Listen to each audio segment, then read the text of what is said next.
Rigotto's Room. Joe Strummer, o chefe militar do punk rock. Estou falando de The Future is Unwritten, filme dirigido por Julian Temple sobre a efêmera, porém intensa vida de Joe Strummer, líder do The Clash. Em abril de 1976, os 101 Manes tocaram como Sex Pistols no Nashville Room, quando John descobriu o punk rock e viu ser esse o caminho a ser seguido.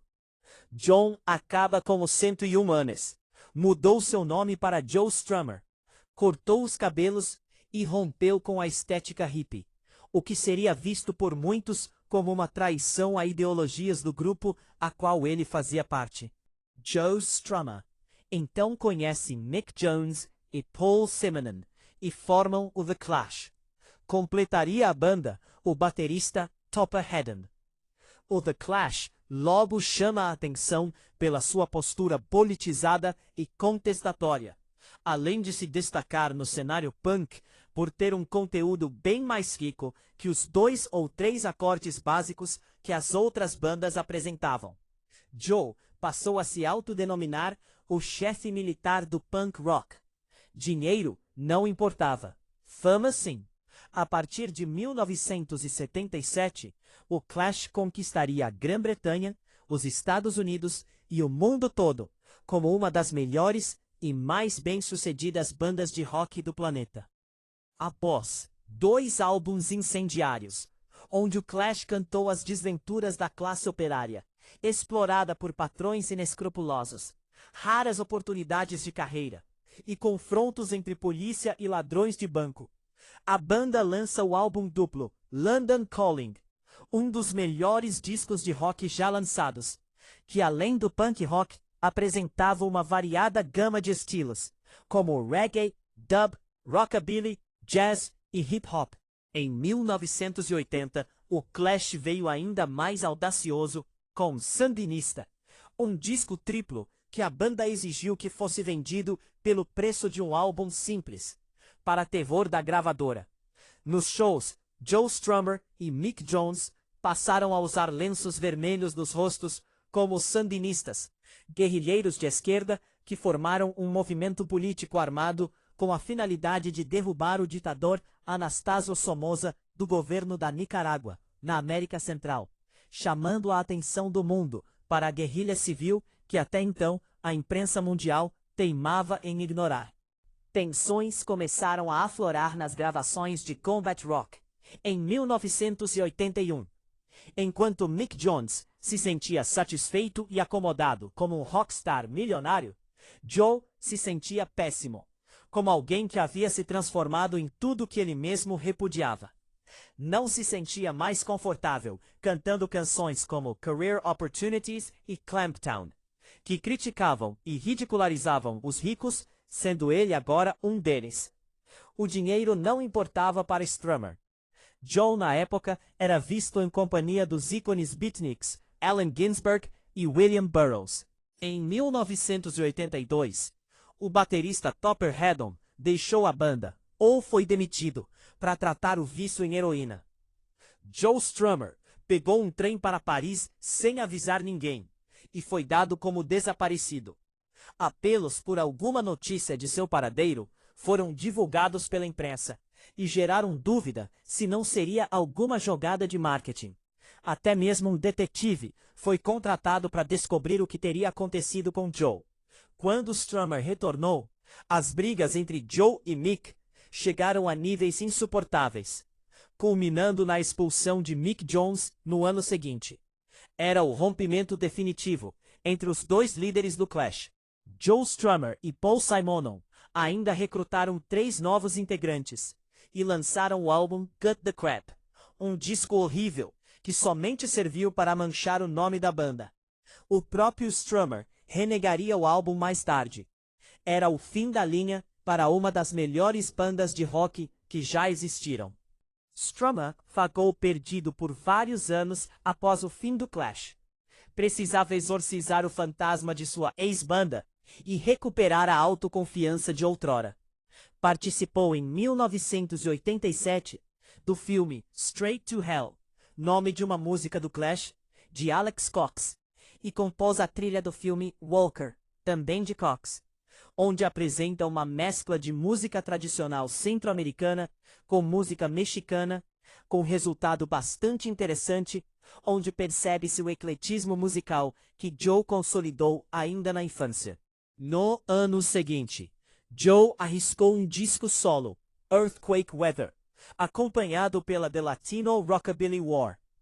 Strummer ligou para o guitarrista Sander Schloss e disse empolgado que havia contratado um baterista chamado Ramon Bajaranda. Quando Sander perguntou se ele era bom, Joe respondeu: "Sei lá, nunca vi tocar, mas o nome dele é Ramon Bajaranda. Onde vou encontrar alguém com um nome desses? Tem que ser ele." Strummer voltaria a fazer cinema figurando em Mystery Train, do diretor e seu amigo pessoal Jim Jarmusch. Joe, então, foi convidado a substituir o guitarrista do The Pogues em uma turnê, o que lhe devolveu a confiança de formar uma banda e voltar a fazer shows. Após 10 anos perdido e desorientado, o músico forma a banda Joe Strummer and the Mescaleros, que lançaria 3 bons álbuns e seguiria na estrada até 2002. Joe também passou a comandar um programa da rádio, o Joe Strummer's London Calling. No dia 15 de novembro de 2002, em um concerto beneficente de Joe Strummer and the Mescaleros, em prol ao Corpo de Bombeiros, seu ex-parceiro Mick Jones estava na plateia. Mick e Joe não se falavam desde a briga que culminou na saída do primeiro do The Clash 20 anos antes. Durante a canção Bank Robber, do Clash, Jones não resistiu e invadiu o palco. Mick Jones tocou com Joe Strummer as canções White Riot e London's Burning.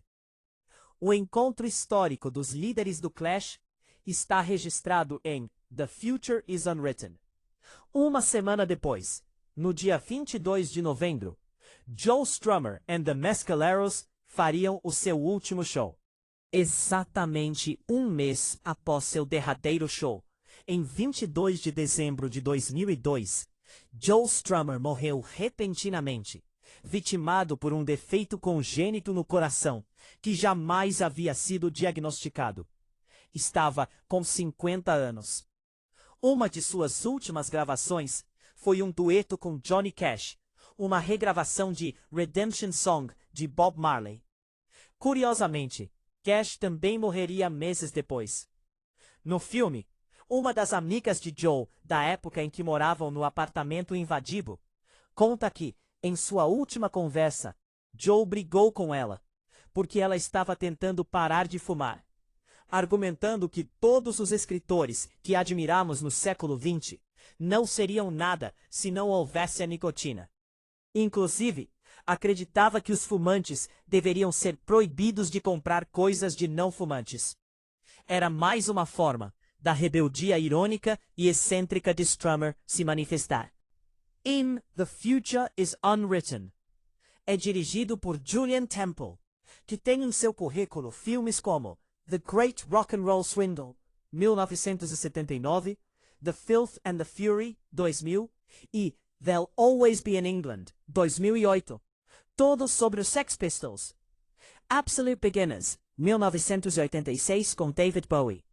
Running Out of Luck, 1986, com Mick Jagger. E Stones at the Max, 1991, com os Rolling Stones. Julian é filho da ex-atriz mirim Shirley Temple.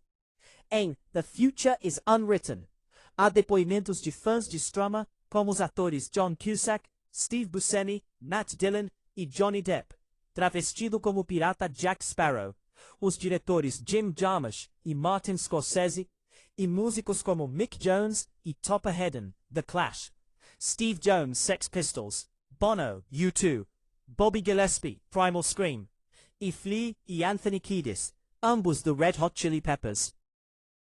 O filme estreou em 20 de janeiro de 2007, no Festival de Sundance, e foi projetado no mês seguinte no Dublin Film Festival.